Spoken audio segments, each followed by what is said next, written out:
G'day, Rich Hungerford here from Bushore, Australia, Survival and Tracking School. A lot of my survival courses start with a discussion. That discussion is about the semantic difference between primitive technology and anthropology versus survival reality. There's a lot of skill sets, I guess, and crafts, and I'd almost call them hobbies, but I'm not in a disparaging way, that are on the cusp. So there's correlation, for example, between flint knapping as a skill set and making an expedient cutting tool to either proceed to butcher an animal or make cordage in order to make a shelter, or to cut through some board to make it into a fire lighting kit with friction methods. So there's certainly some correlation between ancient skill sets, primal skill sets, and primitive technology that human beings the world over have employed, and survival. The trouble is, so many people get so wrapped up in flint knapping the arrowhead to attach to their longbow that they've hewed out of a piece of timber or a young sapling, they forget that that is not survival. Survival is about addressing your basic life support requirements: shelter, water, food, and to some extent, and situation-dependent requirements, fire.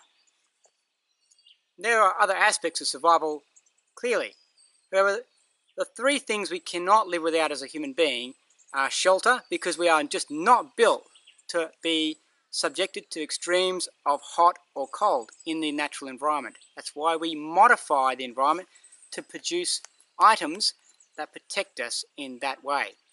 We can also use fire, obviously, to add to that level of protection and to provide warmth.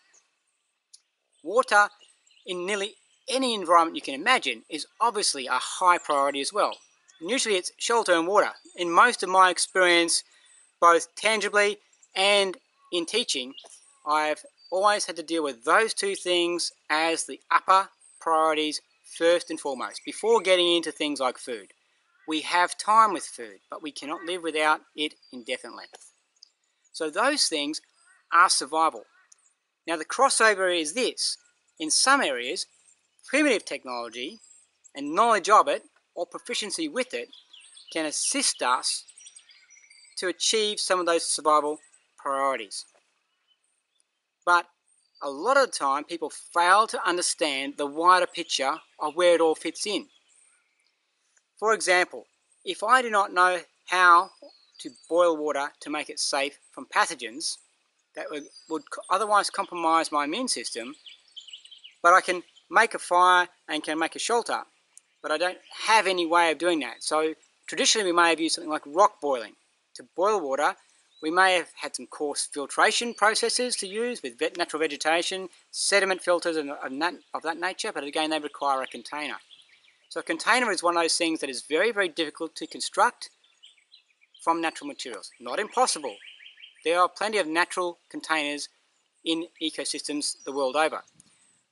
However, the crossover is being able to understand that that is a survival priority and I need to invest my time in doing that, not something that's further down the food chain, so to speak, in terms of, okay, I'm going to learn to flint knap because that's a cool survival trick.